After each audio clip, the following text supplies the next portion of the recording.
अगर वंदे मातरम मैडम कौमियत का मियार है तो फिर सवाल यह है कि हजरत मोहानी की कौमियत क्या थी जिसने इनकलाब जिंदाबाद का नारा दिया? ला इलाहा इल्लल्लाह, नहीं है कोई खुदा सिवा अल्लाह के।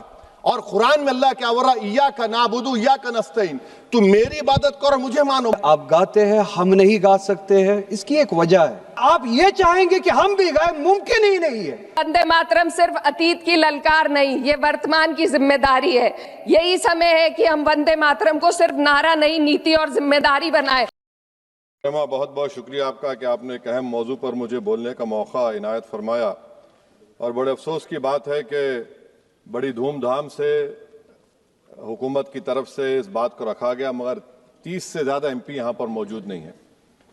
मैडम, पहले तो मैं वज़ीर आज़म की इस बात की मजम्मत करता हूँ और उनको बताना चाहूँगा कि जिना के बारे में उन्होंने जो कहा था, हम तो जिना के सख्त मुखालिफ है, इसलिए भारत को अपना वतन माने, मगर 42 में आपके प्यारे वीर और जिना की पार्टी ने नॉर्थ वेस्ट फ्रंटियर, सिंध और बंगाल में मिलकर हुकूमत चलाई और उस हुकूमत ने 1.5 लाख हिंदू और मुसलमानों को अंग्रेजों की फौज में शामिल कराया ताकि वो लड़े।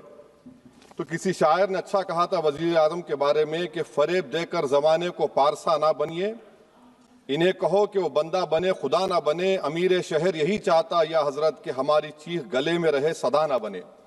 दूसरी बात मैडम, हमारे वजीर दिफा जनाब राजनाथ सिंह साहब ने बड़ा ही अजीब व गरीब और तकलीफ दे बात कही उम्मुल मोमिनीन के बारे में और उम्मुल किताब के बारे में। उम्मुल मोमिनीन उनको कहते हैं जो हमारे प्रॉफिट मोहम्मद सल्लल्लाहु अलैहि वसल्लम की वाइफ हैं, वो हम तमाम मुसलमानों की माँ, हम उनको तस्वुर करते हैं, मगर हम उनकी इबादत नहीं करते, हम अपनी माँ की इबादत नहीं करते।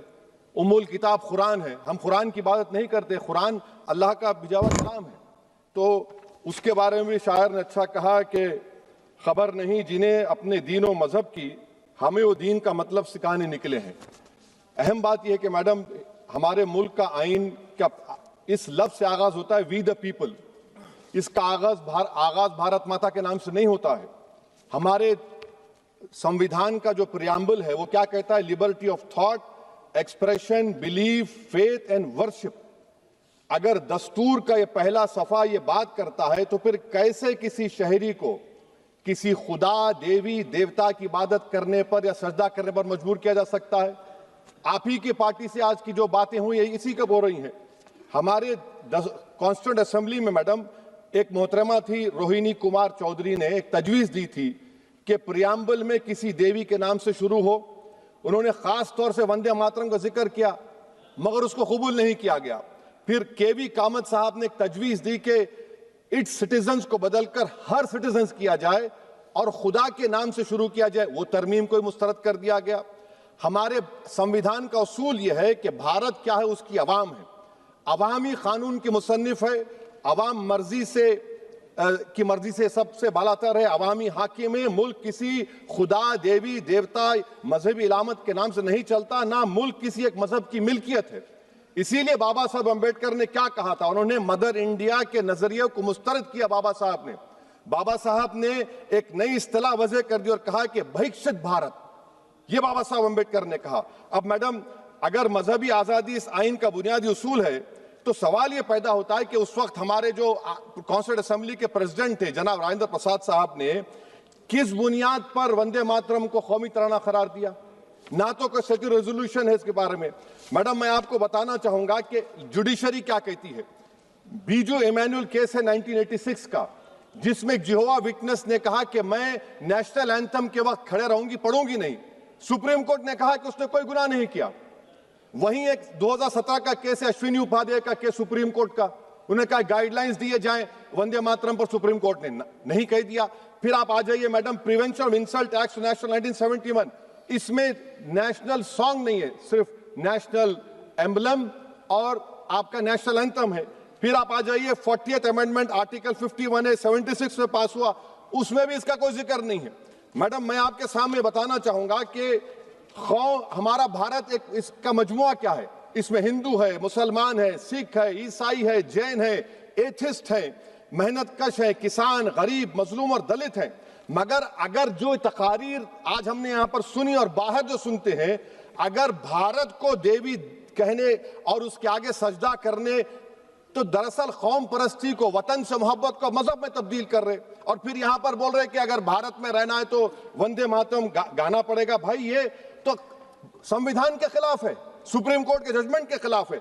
अगर वंदे मातरम मैडम कौमियत का मियार है तो फिर सवाल ये है कि हसरत मोहानी की कौमियत क्या थी जिसने इनकलाब जिंदाबाद का नारा दिया?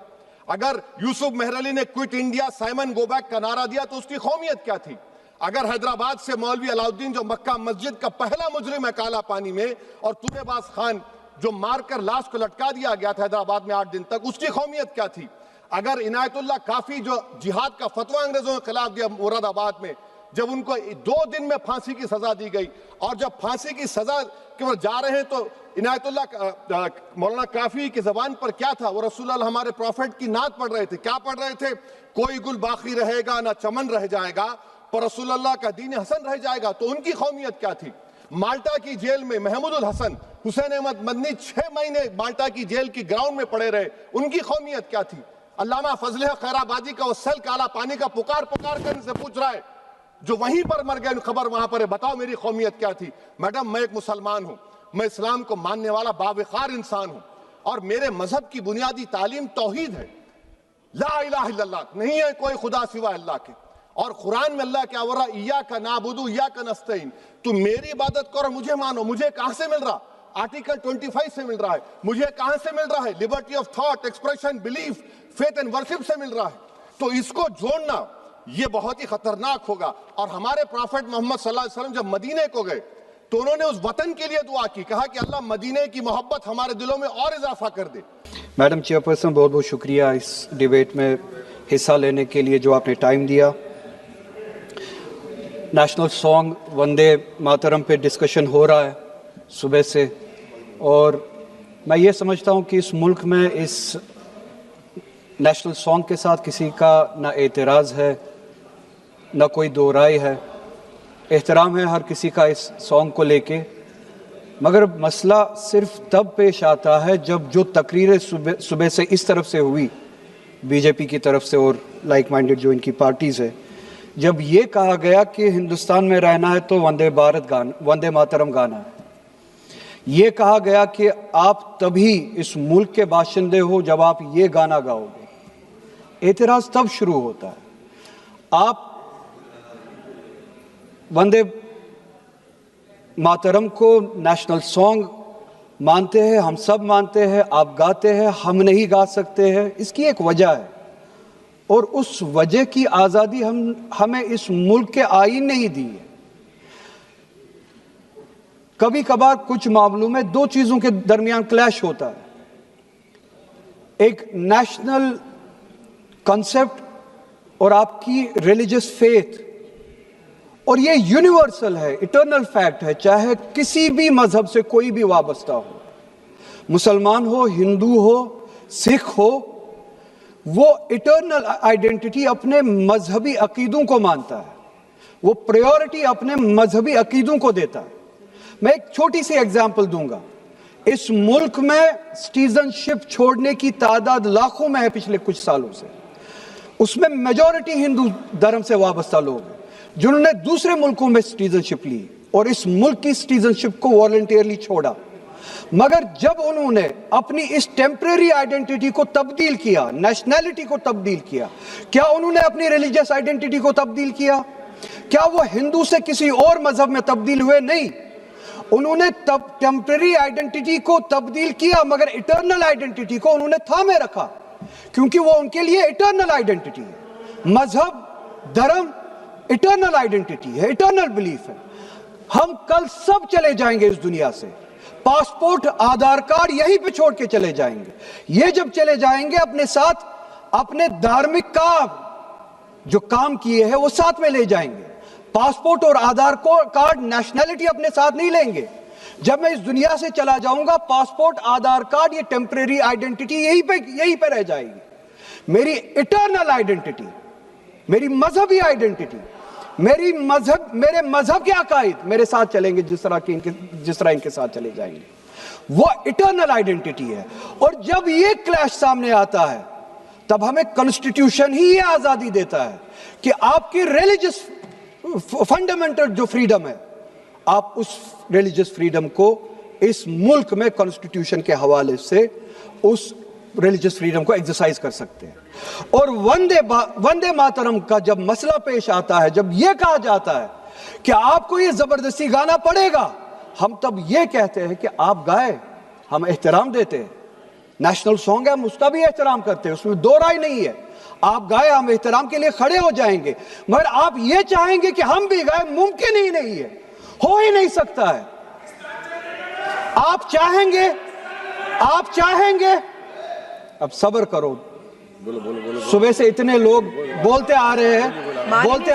प्लीज चेयर को एड्रेस करें आप। तो जवाब सुनने का भी मादा रखा करो।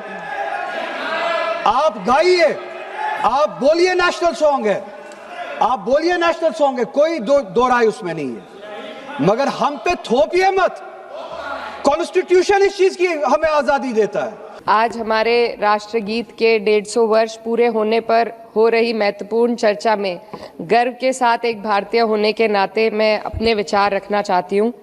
सदन में इतिहास को तोड़ मरोड़ कर पेश करके फिर से मुस्लिम तुष्टीकरण के नाम पर भारतीय मुसलमानों को कटघरे में खड़े करने की कोशिश की जा रही है। लेकिन मैं सदन में बताना चाहूँगी कि हम भारतीय मुसलमान जिन्ना के आह्वान को ठुकराकर अपने इस प्यारे वतन की मिट्टी के साथ मजबूती से जुड़े रहे। हमने महात्मा गांधी, बाबा साहब डॉक्टर भीमराव अंबेडकर, रविंद्रनाथ टैगोर जी, सुभाष चंद्र बोस जी, मौलाना अबुल कलाम आज़ाद, अशफाक उल्लाह खां साहब के विचारों को अपनाया। हम भारतीय मुसलमान इंडियंस बाय चॉइस हैं, बाय चांस नहीं। वंदे मातरम के किन छंदों को राष्ट्रगीत के तौर पर अपनाया जाए, यह फैसला सर रविंद्रनाथ टैगोर और सुभाष चंद्र बोस जी जैसे नेताओं के परामर्श के बाद हुआ। क्या अब हम उन महान नायकों की समझ पर प्रश्न चिन्ह उठाएंगे, उन्हें देश को बांटने वाला और तुष्टीकरण करने वाला कहने का पाप करेंगे? उन महान हस्तियों ने वंदे मातरम के उन छंदों को अपनाया जिन्होंने देश के हर वर्ग, हर धर्म के मानने वालों को एक सूत्र में पिरोने का काम किया। और मैं एक घटना आप लोगों के सामने रखना चाहती हूँ। वर्ष 1998 में उत्तर प्रदेश सरकार के मंत्री रविंदर शुक्ला जी ने स्कूलों में राष्ट्रगीत को गाना अनिवार्य कर दिया था। लेकिन तब के तत्कालीन प्रधानमंत्री अटल बिहारी वाजपेयी जी ने, जो उस समय लखनऊ के दौरे पर थे, उत्तर प्रदेश सरकार के इस फैसले पर नाराजगी जताई और यूपी सरकार ने राष्ट्रगीत को अनिवार्य करने वाले मंत्री को बर्खास्त कर दिया था। अब मैं सत्ता पक्ष से सवाल करना चाहूंगी,